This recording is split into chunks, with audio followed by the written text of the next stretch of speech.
Today we're standing at the Mount of Olives, which is a small mountain range with 3 peaks. One is called Mount Scopus, which is a great place to overlook the city and kind of scope out what was going on there. The second is referred to as the Mount of Olives, same as the name of the range, which sits directly across from where the temple was located in the city of Jerusalem. At the base of the Mount of Olives, you'll find the Garden of Gethsemane. Then the third peak is the Mount of Corruption, where King Solomon allowed his pagan wives to build altars to worship false gods. This was not just a tragedy for that day, as we'll see later in today's lesson. But now I want to take you to 1 Kings chapter 3, which is where the verse is located that we'll park on today. We'll find a really interesting story here where God offers to give Solomon anything. The Lord is going to bless Solomon in whatever way he asks, and what Solomon asked for reveals that he understands the weight of the assignment of being a faithful leader. So I'm going to read you this, but then we're going to back up and read something that gives us a clue that though Solomon had a good heart, there were some misplaced affections that wound up doing a lot of destruction to Solomon. And I think if we can identify misplaced affections in Solomon's life, maybe it'll make us brave enough to identify them in our own lives. So let's start at 1 Kings chapter 3. At Gibeon, the Lord appeared to Solomon in a dream by night, and God said, "Ask what I shall give you." And Solomon said, "You have shown great and steadfast love to your servant David, my father, because he walked before you in faithfulness, in righteousness, and in uprightness of heart toward you. And you have kept for him this great and steadfast love, and have given him a son to sit on his throne this day." And if you're underlining anything in the Bible, I want you to underline uprightness of heart. Let's continue in verse 7. "And now, O Lord my God, you have made your servant king in place of David my father. Although I am but a little child, I do not know how to go out or come in." And I just want to stop here and say, I love the humility that's being demonstrated in Solomon's heart, because I feel like, having just been appointed the king, I might be tempted to say something like, "Lord, thank you for giving me this opportunity. I'm just going to knock it out of the park. Here are all my qualifications that you have given me, and I'm going to utilize those strengths and those qualifications."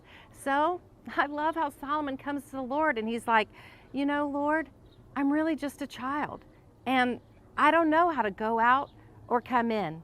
The NIV says, "I don't know how to carry out my duties." I think this would honor the Lord so much if we would just go to him and say, "Lord, you are the pursuit of my heart.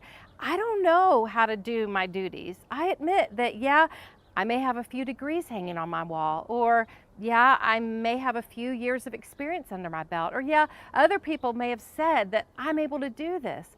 But Lord, honestly, this is new to me, and I'm just going to come to you and be honest. I don't know how to do it." I think that would honor the Lord when truly we're struggling with not knowing how to do some of the assignments that we're given. Solomon's humility is what I want to emulate in my own life. In verse 8, we read that he humbly views himself as a servant of the people. "And your servant is in the midst of your people, whom you have chosen, a great people, too many to be numbered or counted for multitude." And then we see what Solomon asked from the Lord in verse 9. "Give your servant, therefore, an understanding mind to govern your people, that I may discern between good and evil. For who is able to govern this, your great people?" And then verses 10 through 14. "It pleased the Lord that Solomon had asked this. And God said to him, 'Because you have asked this, and have not asked for yourself long life or riches or the life of your enemies, but have asked for yourself understanding to discern what is right, behold, I now do according to your word. Behold, I give you a wise and discerning mind, so that none like you has been before you, and none like you shall arise after you. I give you also what you have not asked, both riches and honor, so that no other king shall compare with you all your days. And if you will walk in my ways, keeping my statutes and commandments, as your father David walked, then I will lengthen your days. Wow, what a profound time with the Lord, right? And in Solomon demonstrating this beautiful humility, the Lord is being so gracious and giving to him. There's a lot of affection between Solomon and the Lord, but there is this little part of Solomon's heart that has some misplaced affections. And we find it right before this interaction ever occurs. We find it if you go up to verse 3 of 1 Kings chapter 3. Solomon loved the Lord, walking in the statutes of David, his father. Only he sacrificed and made offerings at the high places. Now, you'll read a lot about this in the Old Testament, this whole situation of the high places, the high places, the high places. So I decided, I've been a Christian a long time, and I really want to better understand this, because I have to believe if this was a reoccurring problem for the people of Israel, God's people, and we're reading about it, then it has to be because God knew it would be a duplicating problem in our hearts as well. These were real people with real issues. But I think it's so that as we read God's word, it can become a mirror reflecting our own issues that we're going to have. Because these aren't just problems of the people at that time, it's a problem for people all the time. So I did a little digging on the history of these high places with the amazing theological guru we have at Proverbs 31 Ministries, Joel. I went to him and I just said, Joel, help me figure out the high places. I really want to better understand the history of them and how do they relate to us. I want us to process through some of the information from my discussion with Joel. Egyptian and Mesopotamian gods back in this day were revered for getting stuff done. The people of Egypt and the people of Mesopotamia, which includes the Canaanites who worship Baal, like we talked about in session 1, they had gods that they would go to for very specific things they wanted done in their life. And it's actually echoed in the children of Israel when they made the golden calf. You see, they were emulating what they'd seen done when they were in Egypt. I imagine the Israelites, during their captivity, they observed the ways of the Egyptians and the other nations in the ancient Near East. They saw them worshiping idols, including images of bulls or golden calves. And it must have seemed like to them, wow, these countries have it all. And so it's kind of like the thing of the day. If you're going to have an issue in your life, then you go to the God that can get that issue fixed in your life. Because sometimes we just want to be able to touch the answer rather than having faith in a God who has the answer, right? And so the high places came to represent not just places of worship, but also the idols themselves. This is really about the things that we revere, that we think are actually doing something good in our lives, that we want done. And here's the thing about what we revere. We will become like what we revere. And it'll either lead to our ruin or to our restoration. So it's very important where we place our affections, where we place our reverence. If we misplace our affections, if we misplace what we really revere highest in our life, it will lead to ruin. However, if we properly place our affections on God, it will lead to restoration. I didn't realize this before coming to Israel, but Mount Moriah, where God chose to build his temple, is the lowest mountain in the area of Jerusalem. I think it's an interesting contrast that the people were always trying to build altars on the high places, in the highest mountains, following the practices of the nations around them. But our one true God, he chose a humble mountain to come to the people. I also think it points to the compassion of our God, knowing that he would require the people to come to the temple. While it still requires effort and responsibility to make the journey, once here in Jerusalem, it wasn't a steep mountain climb to get to the temple. So Solomon, as the king, was called to reorient the people around God. And he had such an opportunity to tear down the high places and to lead the children of Israel back to the truth. But he didn't do that. Ultimately, Solomon's sin here is that he idolized the affections of his wives and the people more than the affections of God. And really what we're talking about here is idolatry. Idolatry is anything we view as more valuable than God, anything we give more effort to and value more than turning to God. And that's where I personally get so incredibly challenged, because these high places were a regular part of their routine. I just want you to think about this. It's something they did as a routine pattern because they wrongly thought they could force the outcome they wanted. They could say, oh, I'm having fertility issues. Well, then I'm going to go to the fertility god. Because sometimes it's easier in our human brains to say, I've done what I can do, rather than go to the Lord and say, Lord, I'm just going to trust you to do what you're going to do.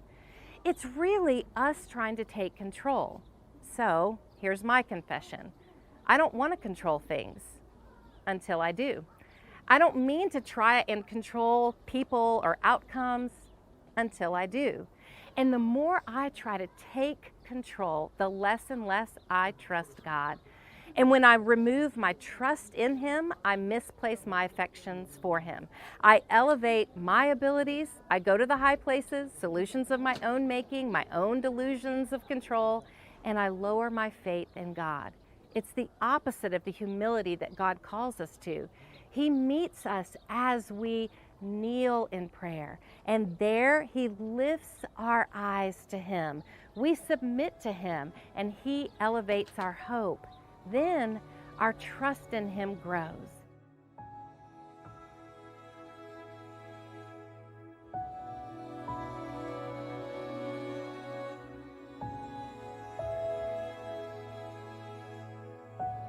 So now let me read the verse one more time from 1 Kings 3:3. Solomon loved the Lord, walking in the statutes of David his father.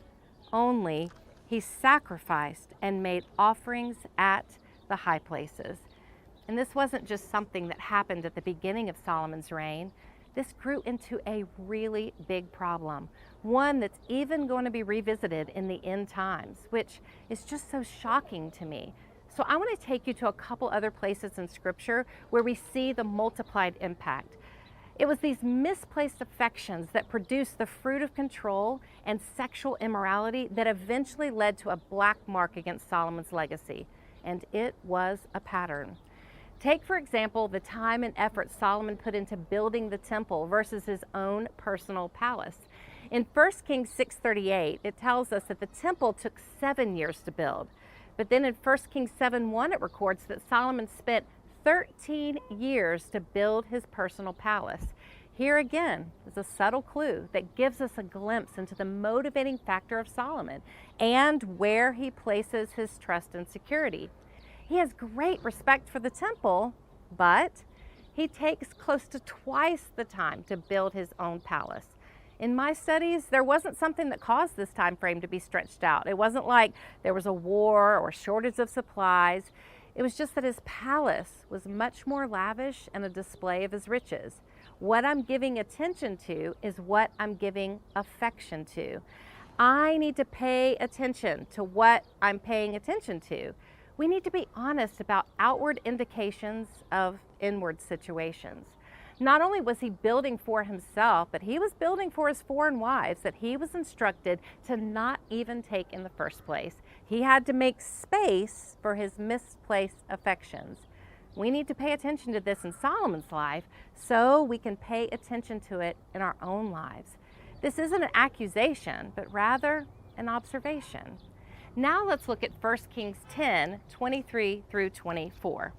Thus King Solomon excelled all the kings of the earth in riches and in wisdom, and the whole earth sought the presence of Solomon to hear his wisdom, which God had put into his mind. Amazing, right? Can you imagine being known as the wisest man of your time? There was no other king like him, right? But now let's look right after that in 1 Kings chapter 11, verse 1. Now King Solomon loved many foreign women, along with the daughter of Pharaoh. And then there's this list of all the ites, all the foreign women. Let's go to verses 2 through 4. From the nations concerning which the Lord had said to the people of Israel, you shall not enter into marriage with them, neither shall they with you, for surely they will turn away your heart after their gods. Solomon clung to these in love. He had 700 wives who were princesses and 300 concubines. And his wives turned away his heart. For when Solomon was old, his wives turned away his heart after other gods, and his heart was not wholly true to the Lord his God, as was the heart of David his father. Now, skip down to verse 7. Then Solomon built a high place for Chemosh, the abomination of Moab, and for Molech, the abomination of the Ammonites, on the mountain east of Jerusalem. Right here, this part of the Mount of Olives, the Mount of Corruption. You see, not only did he not tear down the high places, but he married these women who he clung to instead of clinging to the love of the Lord. He misplaced his affections. Marrying women from other countries also formed political alliances. It appears controlling his political and economic position was more important to him than wholeheartedly trusting God. He got his value system turned upside down, and the same thing can happen to us too. These wives who worshiped other gods convinced him that not only did he not need to tear down the high places, he needed to build them. And so it may seem like such a small little detail on a mountain east of Jerusalem that Solomon built a high place for his wives to worship their false gods. But this is actually a much bigger deal. The Mount of Olives is a significant biblical location, first mentioned in the Old Testament in 2 Samuel 15:30, when King David flees his son Absalom. Generations later, during Jesus' time on earth, he spent quite a bit of time here. Remember, at the base of the Mount of Olives is the Garden of Gethsemane. Jesus would often meet his disciples before going up into the city. It was also where he went with the disciples after the Last Supper, when he prayed and he asked God to take this cup from him just before his arrest. After his death and resurrection, when it was time for him to ascend to heaven, Acts chapter 1, verses 10 through 12. And while they were gazing into heaven, as he went, behold, two men stood by them in white robes, and said, Men of Galilee, why do you stand looking into heaven? This Jesus who was taken up from you into heaven will come in the same way as you saw him go into heaven. Then they returned to Jerusalem from the mount called Olivet, the mountain of Olives, which is near Jerusalem, a Sabbath day journey away. Did you catch that? Scholars believe this passage implies that the King of Kings and Lord of Lords will return to this same place that they saw him go up into heaven. Now let's read Zechariah 14:4. On that day, his feet will stand on the Mount of Olives that lies before Jerusalem in the east. And the Mount of Olives shall be split into from east to west by a very wide valley, so that one half of the mount shall move northward and the other southward. Now make note of the fact that the Mount of Olives will split in two. Geological experts acknowledge that the Mount of Olives is already set up on a fault line. So the land is set up for the fulfillment of this prophecy. So, in light of all we're studying about the earthly kings and our one true king, think of the warning and the hope that we can see from everything that occurred and will occur on this very mountain. The earthly King Solomon, through polygamy and idolatry, turned this part of the mountain into a mount of corruption, and it's still called that to this day. Also, it can be referred to as the Mount of Scandal. But when Jesus returns, the Mount of Olives will be split in two, and the reigning King of Kings and Lord of Lords will bring with him the glory of God to this place, and he will reign forevermore. Psalm 24:7 Lift up your heads, O gates, and be lifted up, O ancient doors, that the King of glory may come in. So, in this place where Solomon defiled the land, Jesus prayed to his Father, cried out to his Father, spent long moments of tender fellowship with those he loved. He returned to his Father, and then one day he will return from this very place indeed. Jesus once again provides a beautiful reversal and returns God's glory to what was defiled by Solomon's high places. It's so important for us to understand that Solomon continued to misplace his affections over and over. And a lifetime of misplaced affections does not go unnoticed. It affects us and draws our hearts further and further away from God. Friends, make no mistake, God takes this very seriously. When this mountain splits at Jesus' return, what a statement it is for the misplaced affections to be cut off. But what a powerful lesson for us to take God's word and hold it up and let it mirror anything in our heart where there are misplaced affections. God made it so clear. We are to do two things. We are to love Him and we're to love other people. And we cannot do that effectively and with as much passion as possible if we're caught up in our misplaced affections and control issues. Honestly, it just comes down to what we talked about, our feelings. When I feel empty, when I feel in need, when I feel lonely, when I don't feel important enough, when I feel small, when I feel incapable, when I feel threatened, when I have all those feelings, do I trust the Lord enough to take those feelings to Him? Or do I need something in this world to ease the ache of my disappointments and my feelings of emptiness? And boy, that really challenges me in a good way. Not in a way to feel condemned, not in a way to feel defeated in this issue, but in a healthy reminder to say, you know what? Tomorrow, when I get up in the morning, I'm going to remember this lesson. And I'm going to give my first affections, my highest affections to the Lord and replace I need control with I trust